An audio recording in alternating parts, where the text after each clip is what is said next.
Welcome back, dearies, to Sinfully Desilicious. This is the last addition to my tea district native special of Tamil Nadu. In line with my Tirunelveli Sodi, Theni Kootisaru, Tanjavur Kadapa, comes this Rockford city, Trichy or Trichirapalli, and its recipe Thakkali or tomato kurma. Coming to this recipe, it has its origin in Trichy. It's essentially prepared on the day of Diwali for breakfast as an accompaniment to idli and dosa, upgraded with festive special paniyaram and churiyam. It's super easy and can be prepared with available ingredients in your kitchen pantry. What's special about this Thakkali Kurma? Thakkali in Tamil means tomato, Kurma means stew. It is a tomato based gravy tempered with whole spices and thickened with coconut and fried gram paste. Tanginess from tomatoes, spiciness from green chillies, subtleness from coconut paste earn this curry a special place in Idli's accompaniments list. I would like to differentiate this kurma from Salem Thakkali Kurma. Essentially, Trichy Kurma has to be tempered with ghee along with whole garam masalas, while Salem Kurma is tempered with oil, mustard seeds, and cumin seeds. Similarly, both the kurmas has coconut and fried gram in common, but in Salem kurma, while grinding it as a paste, few more ingredients like onion, tomato, ginger garlic, cinnamon, cloves, fennel seeds, along with chili powder and coriander powder are added to grind. Always use ripened tomatoes as they provide the desired color to the gravy. Also try with country tomatoes if available as they impart a unique taste and more tanginess to the gravy. If you increase the fried gram while grinding, you will get a creamy texture to the gravy, but the taste turns out to be bland. Also, it may impart a nutty flavor to the dish. The vegan and instant Thakkali Kurma is ready. I served it with a healthier version of idli. In continuation with my previous post, the legacy of Ragi continues. Yes, after Ragi Kali, instant Ragi Rava dosa, this week I present to you the humble and nutritious Ragi Idli. I would claim Ragi Idli as one of the safest and healthiest food amongst other breakfasts. Well, the reason is quite obvious. Inclusion of the ingredient ragi, otherwise fingermelon. I have already highlighted the benefits of ragi in my previous post. In short, it's a powerhouse of nutrients. Here I have shown the grinding of the batter with the quick mixer grinder method and also with the traditional wet grinder method. Ingredients and soaking techniques are same in both the methods except for the soaking of urad dal for 2 hours in the mixer grinder method. Keep the last hour of soaking in the refrigerator to avoid overheating of the mixer while grinding. After giving the soaking time, add drained urad dal with fenugreek seeds in a mixer grinder, first pulse and then dry grind it. Scrape the sides of the jar and stir the dal from bottom to top with the help of a spatula. This helps with even grinding. Then gradually add cold water in teaspoons and grind it again for some time. Then toss the dal. Repeat this for 2 more times. Here, make sure that you switched off the mixer, dearies. Then put your hands in the jar to beat the dal vigorously to incorporate air into the batter, making it more voluminous and fluffier.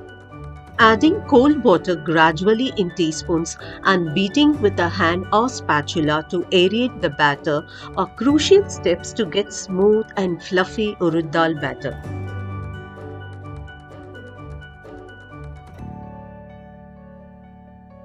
Once the dal has ground smoothly and reached a fluffier stage, transfer the batter to a container.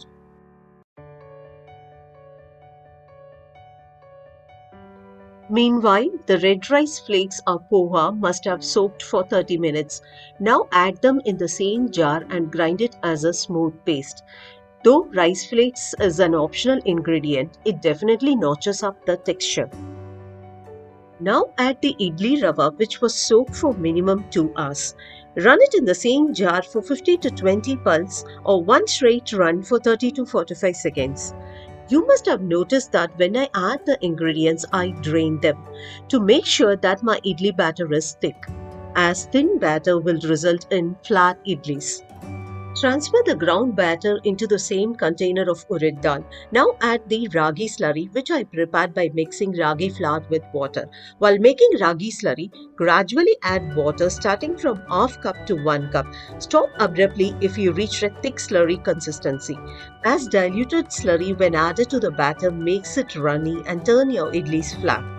Now let's move on to the second method of preparing batter by wet grinder method. Here the ingredients and soaking techniques are same except that the urad dal is soaked for 2 hours in the room temperature itself. Switch on the wet grinder with a few teaspoons of water. Here I use the water which I drained from the soaked urad dal. Then gradually add the drained urad dal with fenugreek seeds in the running grinder. Run a spatula in the grinder to scrape the sides of the drum if any dal is sticking to the surface. In intervals, add teaspoons of water and keep running the spatula or your hand carefully into the drum to aerate the dal. Here I would like to share my 4S techniques to achieve soft and spongy idlis. First is selection of proper ingredients, second is soaking and grinding technique, third is striking the process of fermentation properly, fourth is the steaming for the right time.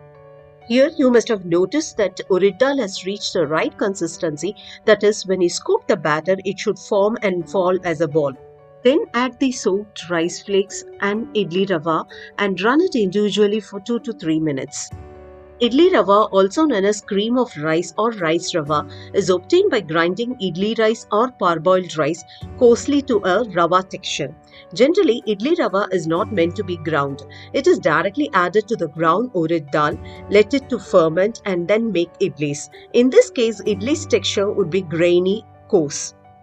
Here I ground idli rava for a while to make the idli soft and smooth.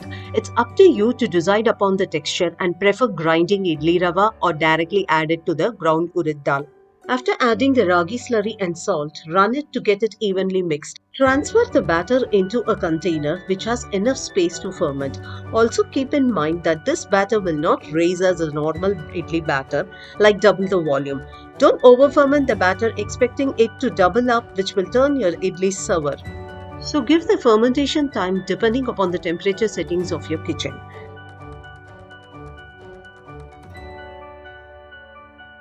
After the fermentation time, let's steam the idli. Keep the water in a pressure pan or idli cooker and let it boil. Meanwhile, grease the mold with oil. Gently mix the batter for a minute after fermentation. Then scoop them into the mold. Here I wanted to show you the difference between the batter made from wet grinder and mixer grinder.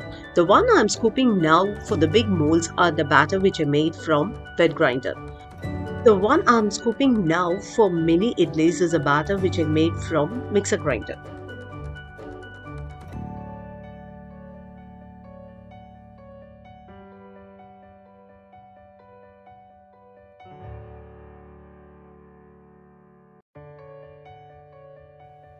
Once the water boils in the pressure pan, keep the idli molds in it, close and steam it for 13 to 15 minutes in medium flame.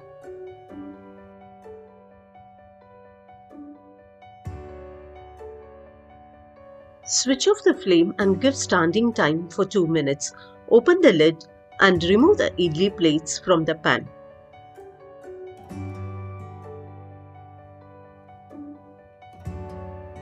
Once cooled down for a minute, wet a spoon and scoop out the idlis from the mold. Hot, soft and healthy bites are ready to serve with Trichy Thakkali Kurma or restaurant-style tiffin sambar, coconut coriander chutney, onion chutney or ginger chutney. Detailed recipes of these accompaniments I have uploaded in my previous post.